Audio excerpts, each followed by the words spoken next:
محترم جناب عمر پیر محمد صاحب کراچی، السلام علیکم۔ آپ کا سوال موصول ہوا، جواب حاضر۔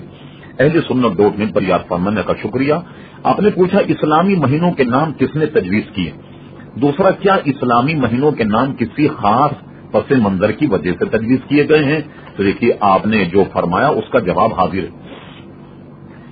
اس کی تفصیل کچھ یہ ہے کہ سال میں 12 مہینے ہوتے، ان کے اسلامی نام یہ ہیں: محرم الحرام، سفر المظفر، ربیع الاول، ربیع الثانی، جمادی الاول، جمادی الثانی، رجب المرجب، شعبان المعظم، رمضان المبارک، شوال مکرم اور ذی قعدہ، ذی الحجہ۔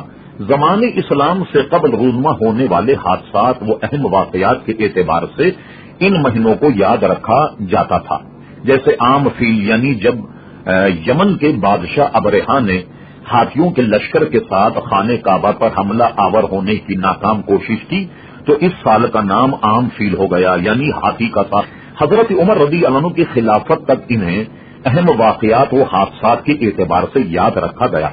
جب حضرت عمر رضی اللہ عنہ کی خلافت کا دور میں بعض صحابہ کرام علیہم الرضوان ان سالوں کے بارے میں سوال کیا تو ان کے بارے میں حضرت عمر رضی اللہ تعالی عنہ کے زمانے میں یہ ہوا کہ آپ نے ان کو باضابطہ اس طریقے سے رکھا اور اس طریقے شکل دی کہ حضور علیہ السلام نے جب ہجرت کی تو ہجرت سے انہوں نے سال کو پکڑا، اور ہجرت سے چونکہ سال شروع ہوا اس لیے اس کو سن ہجری کہلایا۔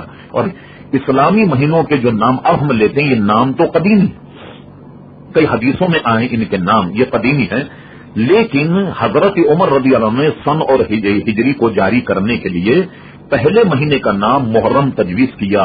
اب سال جو ہے وہ محرم شریف سے شروع ہو گیا، اگرچہ یہ مہینوں کے نام قدیم ہیں لیکن سن جو ہے وہ حضور کی ہجرت سے شروع ہوا، اور سب سے پہلا مہینہ محرم جو ہے وہ حضرت عمر رضی اللہ عنہ کے دور میں قرار پایا۔